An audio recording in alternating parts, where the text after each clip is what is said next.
This morning, Raila Odinga hosted Aisha Jumwa at his Capitol Hill office, after which, taking to his social media accounts, he had this to say.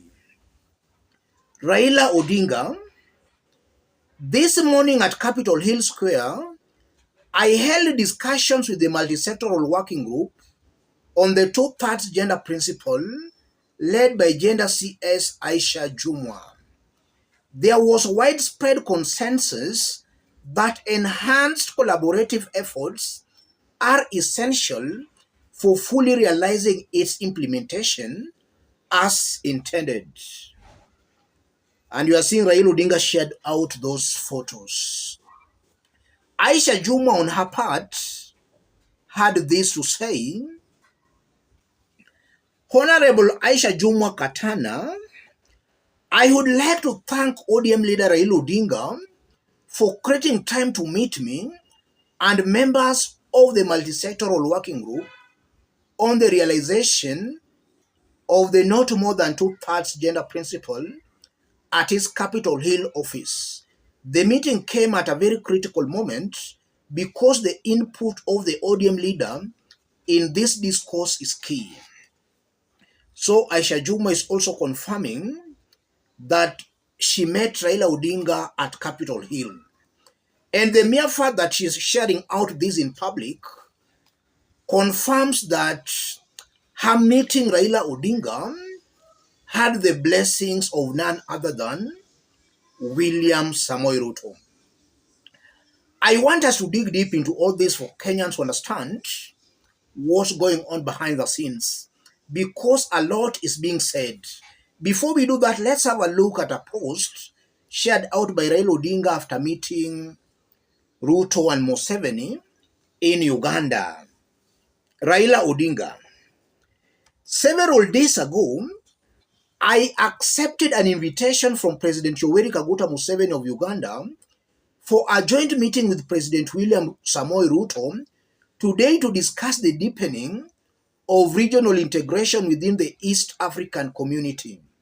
Crucially, at the urging of President Museveni, we also discussed my candidacy for chairperson of the African Union Commission. I am very grateful to President Museveni for strongly endorsing my candidacy and to President Ruto for fully backing it. We took time out of our busy engagement to visit President Museveni's Wanderers cattle farm in Kisozi. That was Raila Odinga. So Raila is also confirming that Ruto and Museveni are fully supporting his candidacy, and that is Museveni who invited him to Uganda. I want us to understand all this because the recent moves by Raila Odinga seems to be confusing Kenyans, more so Azimio supporters, and some top Azimio bloggers are also getting confused and exposing themselves very, very badly. Robert Alai claims that if Raila Odinga will not be on the ballot, then Raila supporters will now vote for William Ruto, which I disagree with 100%. If Raila is not on the race in 2027, it's almost certain and guaranteed that Raila will just support the Azimio candidate who will contest, assuming he will not be contesting in 2027.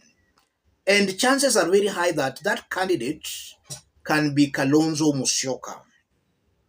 So if Raila will not be on the ballot come 2027, there is no chance, I'm not just seeing any chance of Raila Odinga supporting Ruto. And in the event Raila supports Ruto, then it will be very shocking because Ruto has failed to deliver. Kenyans are crying and cursing him. Even areas that supported him are disowning him. So it will be foolhardy for Raila Odinga to support Ruto. Ruto has clearly failed. And also this latest development has also exposed some moles, some Kenya Kwanza moles who have all along been pretending to be in Azimio. One such mole is Wahome Thuku. Thuku is now claiming that Ruto won 2022 presidential election and is now supporting Ruto, attacking Raila Odinga. Pauline Njoroge, on her part, seems confused. She does not know whether to continue supporting Azimio to support Ruto. In the recent days, she has been warming towards Rigathi Gachagua. I want to put all this into perspective for Kenyans to understand where the truth lies. And in this forum, we don't massage anybody's ego. We say the truth as it is without fear or favor. If you are watching us but you have not yet subscribed, subscribe, give this video a like. Let's continue. What's happening here, ladies and gentlemen? If you analyze all this, I'm seeing a Raila Odinga and a William Ruto whose interests have converged. Raila wants to get the AU Commission's chair. William Ruto wants to get rid of Raila Odinga come 2027. So their interests have converged. Yes, that's what I'm seeing here. And that's why we are seeing all this that is happening today. And it appears there is a temporary truce between Raila and William Samoei Ruto. That does not mean that Raila Odinga now supports Ruto for 2027. And again, it does not mean that Raila Odinga will not be a candidate come 2027. A few days ago, David Murathe dropped a bombshell that initially Uhuru Kenyatta wanted to contest for the AU chairmanship, but Raila also had that interest. So Uhuru had to back down to allow Raila Odinga contest. But one thing Murathe actually confirmed is that Raila assured them that come 2027, he might still be on the race. So that's exactly what is happening here. So as things are right now, I'm seeing a Raila Odinga who has not made his mind that come 2027, he will not contest for the presidency. Raila has not made up his mind. I'm seeing a Raila Odinga who, upon succeeding in winning the African Union Commission's chair, he will have to look at options, at possibilities. Is it worth for him to resign to contest for the presidency come 2027? I'm seeing a Raila Odinga who will make that decision after maybe has gotten that post of African Commission's chair. And also, if you look at what is happening, I'm not just seeing any possibility, just as I've explained when we were starting, of Raila supporting Ruto. Raila knows for a fact that Ruto has failed.